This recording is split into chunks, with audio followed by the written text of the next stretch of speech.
Hi, I'm Brian. Welcome to Autogefuel and welcome to Mazda's MX30, Mazda's first fully electric car.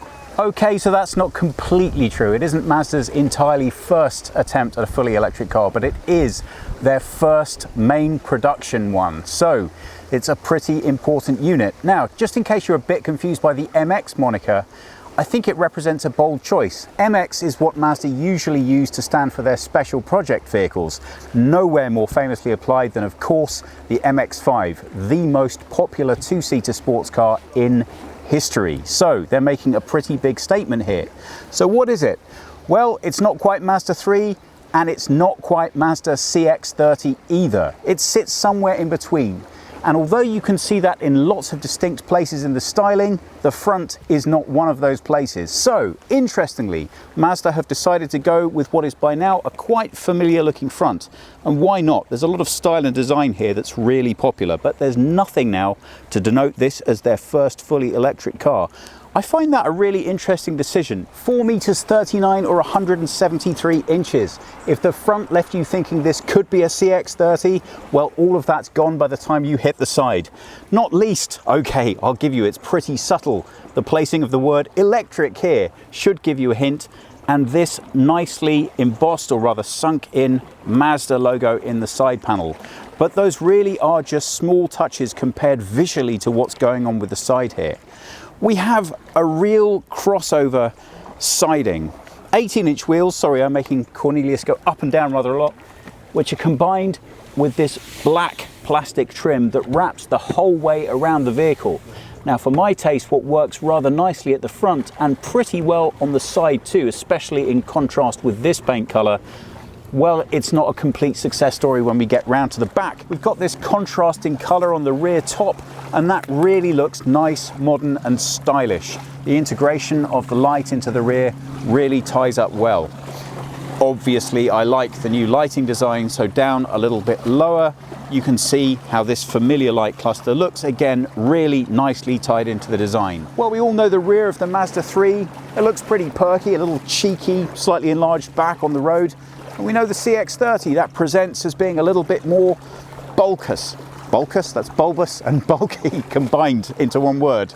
But this guy is neither one thing or the other to me visually. This whole bottom section in black, and here fortunately because you have matching paint and bumper, it isn't quite as present visually, really makes it look a little bit like a simply jacked up Mazda 3. Now let's take a look at the inside. Well, the first thing of note on the MX30 is, of course, how you get into it. And you will notice that here we have what are traditionally known as suicide doors. I've opened the doors on the other side just so you can see the dramatic visual effect right the way through. Now, at varying different times of the automotive industry, there have been lots of attempts to rename these things: coach doors, flexi doors, freestyle doors, but none of them have really quite taken off, and the reason is self-evident. Now, just in case you're not familiar with them, the reason these are called suicide doors is, of course, because traditionally, should your door happen to open while you're going down the motorway, well, as you can see, the wind's going to push it shut. The problem traditionally with this design is that if it opens, the wind is just going to blow it right the way open, and you, of course, could be dragged out. Well, that's by tradition. These things date all the way back to before motor vehicles even existed. So the idea behind them is they allow easier and fuller access to the car. In the modern world, the reason that they're most commonly used is for visual presentation. As you can see, it's quite dramatic without any B-pillar at all, although that isn't the only way of doing this. Sometimes both of the doors are hinged off the B-pillar in the middle. But really, I have to say, traditionally, it's mostly a gimmick because it does present additional issues with the car. And I'm going to show you one of those right now if I get Cornelius just to back away. Now, according to Mazda, this is a safety feature, which is fairly obvious. You can't get in or out of this rear door without the front one being open. The advantage of this is if you have children in the back, clearly they're not going to be able to create that danger by accidentally opening the door. The downside to that is that if I'm approaching this car with a package for the rear, well, you can see the problem. And as I only have one hand free, it's just not the most convenient thing. So much has happened here to make this car look really, really modern. It is their first fully electric vehicle, so I think it's very important to them that it presents as being very new, very modern, and very stylish. Look at the detailing on these seats. So even though it looks like finished leather on the outer edge of this car, it isn't. Everything here is either made from recycled materials, there's a lot of that in the doors, or it's made with sustainable materials. There are two trim levels available in Mazda's human modern design concept. Modern confidence and industrial vintage, which is what you're looking at here. Now, if you're interested in taking a look at modern confidence, Thomas did a review on that style already, so take a look in the comments and we'll link to it below. This one, as you can tell, is a lot darker and more somber. I'm 5 feet 10 or 178 centimeters, but as regular viewers will know, I have a particularly long torso and particularly short legs. So what that means is for height, you can compare me at around about 6 feet 1. And obviously for legs, well, like I said, this is how a short person is going to sit within the vehicle.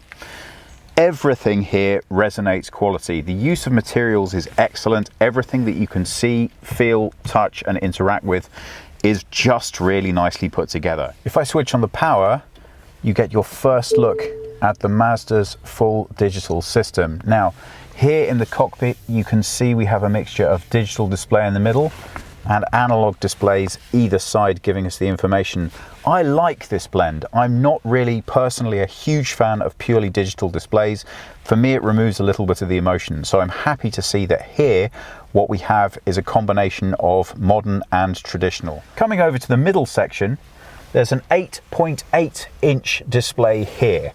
And Mazda have decided to go with a non-touch format. Now, as you can see, okay, I don't have the world's biggest arms, but it would be pretty inconvenient to use if they had gone with touch. And this would be my first disappointment. They didn't want you to go without a touchscreen. Oh no.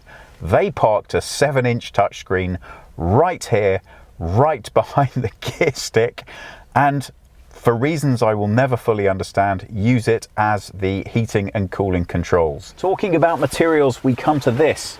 Now, Mazda claim that this is the first time that cork has ever been used in a full production vehicle. I don't know if that's 100% true, but I would be really interested if you could tell me that it has already featured in any other cars. What I can tell you is that we're filming this just outside of Porto in Portugal, and you may or may not be aware that Portugal produces 50% of the world's cork. Why should you care about that? Well, it's a very sustainable material. It uses less water produced than most other materials, and clearly you can grow it again, which is actually pretty great. The cork manufacturers are enthusiastic to point out that it doesn't only have standard applications that you're familiar with, but it plays a really important role in creating a sustainable future. This being Mazda's first electric car, that's clearly a very important point to them. Now, if you think that cork only has basic applications, the cork manufacturers took us round yesterday and showed us about, and they wanted to tell us that amongst the many other things you can do with cork, it's even been featured on the nose cone of space rockets. Now, I don't know about you, Cornelius, but I kind of was wondering at that point if they were pulling my leg. Cork, famously wood, famously flammable. I don't know, they seemed quite convinced though. They did have models. So if you have any evidence that backs that up, I would be really interested to hear about it. In the meantime, what I did get from the experience is an understanding that cork is actually pretty integral, not least as a carbon sink, in terms of how we approach a sustainable future. And that's relevant because for Mazda, they say they want a fully electric fleet by 2030. Obviously, that doesn't mean only electric, that also includes hybrid. And they claim that they're going for zero carbon emissions by 2050. So this is their nod to the future and how they start seeing more and more sustainable vehicles coming out using more recycled materials and more lower carbon materials. Now we come to the rear of the car, and for me this really is the Achilles heel of the design. This is a perfect exemplar of style over substance. If you buy this car, I suspect it's either going to be because you only have two people to worry about and this is an occasional use thing, so it really isn't that important. Either that or you just love this design and you could absolutely be forgiven for buying it for those reasons. But if you have multiple children as I do, well, let's start with getting in. I'm not a big person, but that is not a particularly easy process. Now, That's the noise you're going to hear if you don't shut the rear portion of the door first. I'm going to keep it open just for noise. I think it's important to point out there is a button here which makes life easier for you to get in and out of the car. But realistically speaking, when it's raining and you have groceries, are you going to be doing this in the back of a car? I don't think so. So after you've loaded your elegant ladies into the rear, how are you going to figure out where their hat boxes go? Let's take a look. Well, that is an extremely generous 366 litres of load space. I left my luggage in just so you could take a look. I think you'll agree that's actually more than sufficient for most people's needs. There's a little extra storage here for the charge cables required and some emergency kit supplies too. Oh my goodness, did somebody steal my engine? Now, without meaning to state the obvious too much, I would say the main reason for that is obviously enough that this car was designed with internal combustion engines in mind. So this is of course an adaptation of the chassis that was already available. I expect as we move through, we're going to see much more chassis design that's in keeping with electric engines. But for now, what you're looking at is a 35.5 kilowatt battery powered engine, which gives you a system output of 145 horsepower. Now that translates in principle to a 260 kilometer range on the battery, but that is under test conditions, and in practice you're talking much closer to around about 200 kilometers or around about 125 miles in real world usage.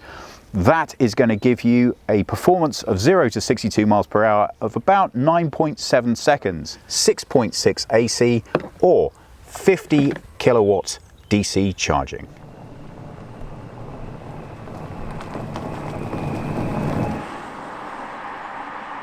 Right, let's take a closer look at how this drives. So right from the get-go, I can tell you that we're reporting a 98% charge on our battery, which according to the car gives us an electric range of 202 kilometers. So I think that's probably a little bit more representative of the 200 that we predicted in real world usage. Driving through the small roads outside in the towns and villages just outside of Porto gives us a good chance to talk about the driving experience of this car.